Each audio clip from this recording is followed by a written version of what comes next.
Hello, folks, and welcome to today's episode of the Hospitable Host podcast.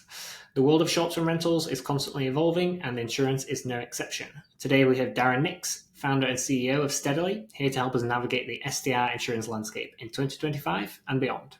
As always, if you enjoyed today's episode, please don't forget to like and share and rate us on your favorite podcast platform. Hey, Darren, thank you so much for joining us today. How's it going, Miles? Hey, good, thank you. How's your day going? Super well. Glad to be chatting with you. Sweet, good. So, Darren, maybe we can kick things off with a bit of an introduction. Tell us a bit more about your journey in the insurance industry, why you found Steadily, and maybe as well why you've kind of had a focus on the short-term rental space as well with Steadily, and not just kind of generally, but why specifically you've added that as a category. Insurance is one of those industries that almost everybody ends up in by accident, and then they fall in love with it, and I was no exception. So I was a software developer by training, joined a consulting company called McKinsey 20 years ago at this point, and pretty quickly ended up serving customers in the auto insurance industry and homeowners. So that was how I learned the insurance industry.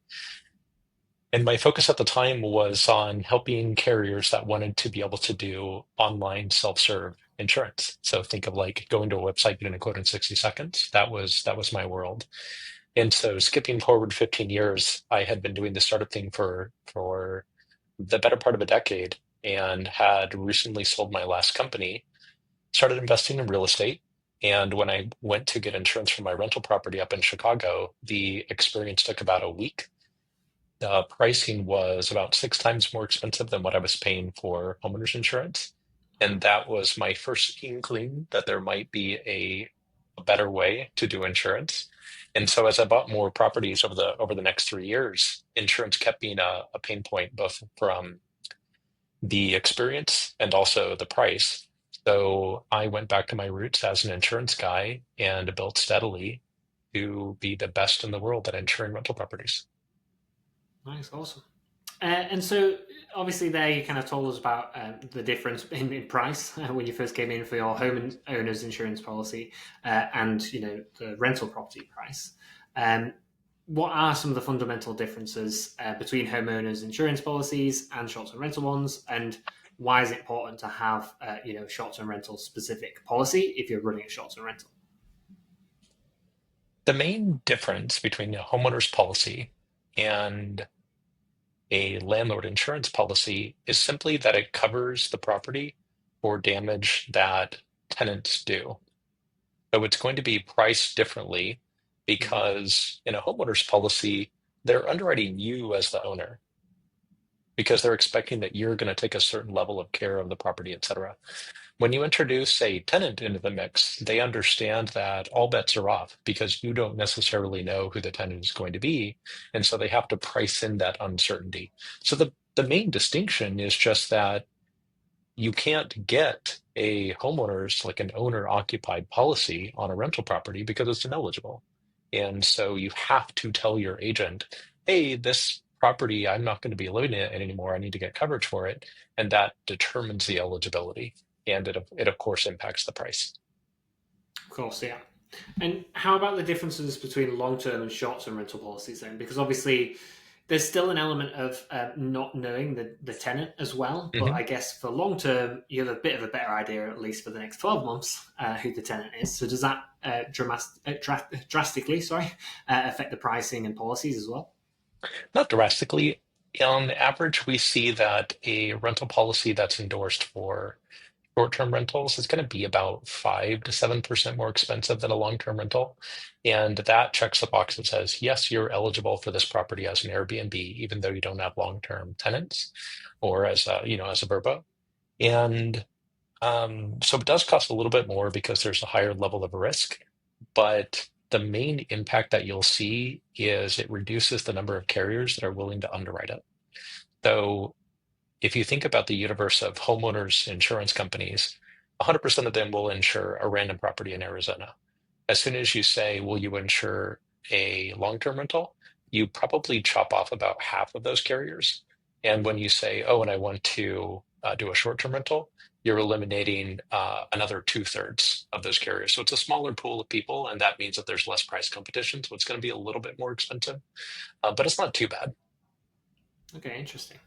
I didn't think about that, but that makes a lot of sense. And then maybe let's get into some of the specifics around short-term rentals, and I guess some kind of trending topics, as it were. So, something that I think we're seeing across the industry a lot more is STR owners looking at offering unique amenities, kayaks, bicycles, golf carts, all manner of items. Looking to increase their revenue. Um, but how do we think about covering those? Because I'm sure that there's liabilities involved, and I'm sure that that's something that we should be considering as well for insurance. Yeah, this is a tricky one because my initial reaction was, oh, this is just personal property. And so you just need to make sure that it's covered for the value of the items. But that's not Mm-hmm. really what you're talking about. Like a kayak might only cost $300 or $400. So it's going to be well within the limits of your property for theft. But what you're really worried about is, oh, I gave them a thing as part of the house. They took it out on the river. The kayak somehow contributed to some sort of injury or something. And now is that going to come back on me, even though they were in my rental? Potentially, yes. And that's not necessarily going to be covered by a standard policy because the policy is concerned with things that happen on your property. So that is this kind of gets to one of the next questions, which is when should you talk to an agent or how should you make sure that you're covered? And with insurance, it's a set it and forget it type of purchase. But the main recommendation that I give to folks of when to be thinking about insurance is when they're going to change something and deciding to start adding kayaks or other amenities to the property that they could conceivably be used in a somewhat higher risk activity like cycling or something is a fantastic question to take to your agent and ask them for a very careful reading of the policy to say, hey, if something happens to this guest while using my bicycle that I provided and they're not on the property, is my policy going to pay if they sue me? Because some policies might and some policies won't. And a careful reading is the only way to figure that out. Nice. Okay. And how about at Steadily? Is that something that's kind of clearly defined that those are included, or is it it's more of a case by case basis, and you probably can't do a one size fits all for everyone? It's going to depend on the state and the exact policy that they purchase. Mm. So I would love to be able to give you a cut and dried answer, but even at Steadily, where we wrote the policy, it's going to depend on the specifics of which one they're looking for. Okay, that makes sense. Cool. Um, and so, what about maybe some other liability risks that are involved with short-term rentals? Is there anything else that Steadily's coverage is, specifically designed to address outside of just those kind of, I guess, upsell pieces? The liability clauses on an insurance policy are going to look very similar, whether it's a short-term rental or a long-term rental. The main Mm-hmm. variant that I encourage people to think about is the limit. So conventionally, everybody wants to save money on insurance.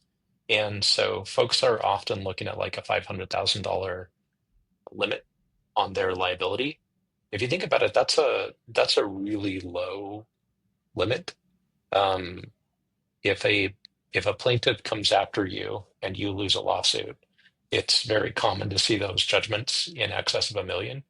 And so in the case of long-term tenants where you have some control and some predictability, maybe you can get by with 500,000. But in the case of a short-term rental where there's a lot more flux and you don't know what's going to happen, I personally look for things in the 1 to 2 million range for liability. Okay, fair enough. Um, and then just kind of moving on to again, kind of a topical subject. We're seeing it seems increasing extreme weather events around the globe across the US. Um, how's that going to impact the insurance landscape as well, right? How are those going to be built into the term, and those expectations, I guess, of potential catastrophic weather events, and how does that impact coverage and cost adjustments to policies? The good news is that most of those expectation setting has already been baked into price. So California wildfires aside, where California is going to be getting some very significant rate increases in the coming years. I mean, Mm, it already had been going up rapidly. It's going to go up even more. But across the country, there was this period of time, like 4 years in a row, where insurance carriers and the reinsurance industry, who provide a lot of the capital behind the scenes, they had 4 years of losses in a row, which means the premiums that they were collecting were not sufficient to cover the claims, and so they were going underwater. And as a result, there was this massive increase in the price of insurance that we as landlords all felt the pain of for several years in a row. Those have propagated through the market now, and they're mostly done. So we're starting to see year over year flat and in some cases reductions in price. And so I think the years of 25, 50% rate increases outside of California are mostly done. And catastrophic weather events are a risk just like any other. We, as an insurance carrier, spend a tremendous amount of time modeling those risks and forecasting what we think is likely to happen to a specific property and then pricing it accordingly. So, does it suck that climate is causing an increase in catastrophic weather events? Yes. But can it be priced? Also, yes. that makes sense. Okay. And then what about events in terms of, I guess, the regulatory landscape for the shops and rental industry? There's a lot of changes. 2025, there's already a bunch of new regulation being introduced in different states, different counties. Is any of that going to be impacting insurance as well? Maybe the Short requirements of answer shops and rentals? is Sorry. short answer is no. We have not seen a regulatory driven increase in insurance or change of requirements, Okay. particularly for short terms. Like the existing coverages work, and we haven't seen movement. So that's good news. Fantastic. Yeah, that's great to hear. Um, any other kind of changes that you expect to see though for insurance policies in 2025 and beyond? I guess. So there is one development that's happening that tends to affect short-term rentals more than others because of where they're located.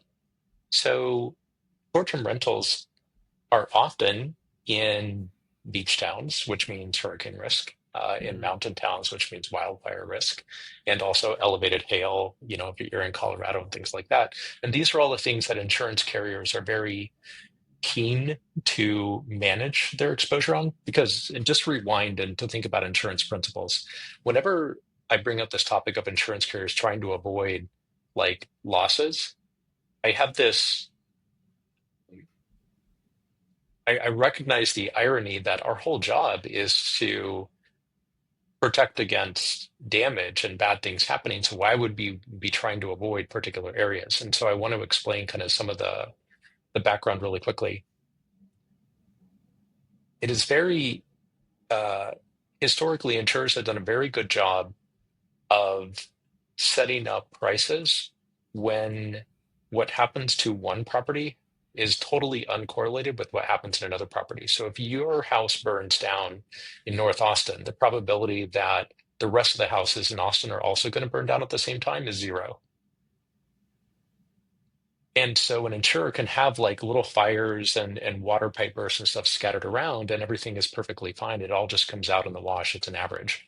mm, What just destroys an insurance carrier is when they see 20% of their portfolio have a weather event all in the same year.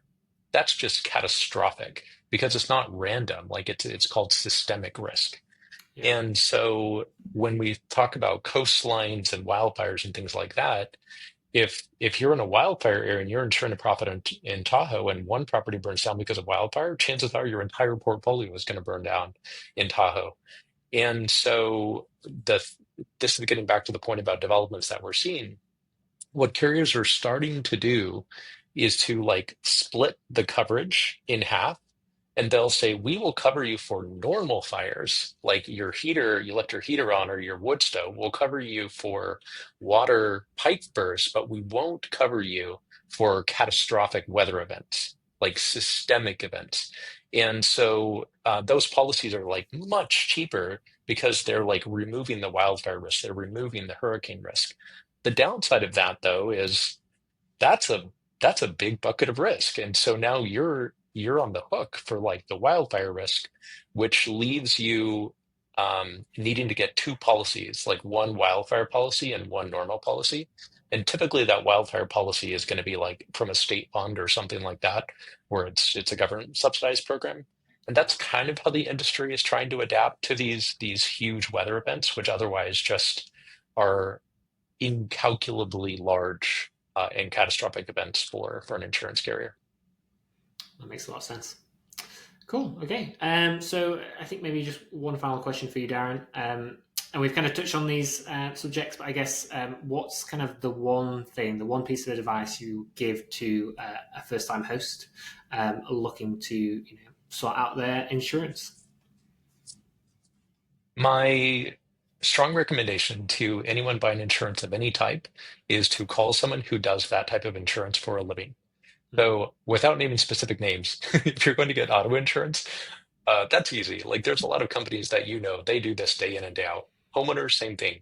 And so, when you're talking about landlord insurance, whether you end up working with Steadily or someone else, find someone who does landlord insurance day in and day out, so that when you ask them a question about, hey, what's going to happen if somebody takes out my kayak and gets injured on the river, they have an answer to that question, and they're not just winging it and hoping that the homeowner's policy that you bought is going to cover you for your Airbnb. Makes sense. Cool. Okay. So I think final question, Darren, would just be where do folks go to find out more about Steadily if they're interested in speaking to you about their landlord insurance? Come to steadily.com. You can get a quote in 45 seconds, and we have agents available 7 days a week if you have any detailed questions like the kayak. Awesome. Thank you very much, Darren. Great speaking with Welcome, you. Miles. You too. Thanks again, folks, for listening in to today's episode with Darren. If you enjoyed today's episode, please don't forget to like and share and rate us on your favorite podcast platform. If you want to find out more about Steadily, you can go to steadily.com. And obviously, if you want to find out more about Hospitable, you can go to hospitable.com. Thanks, everyone.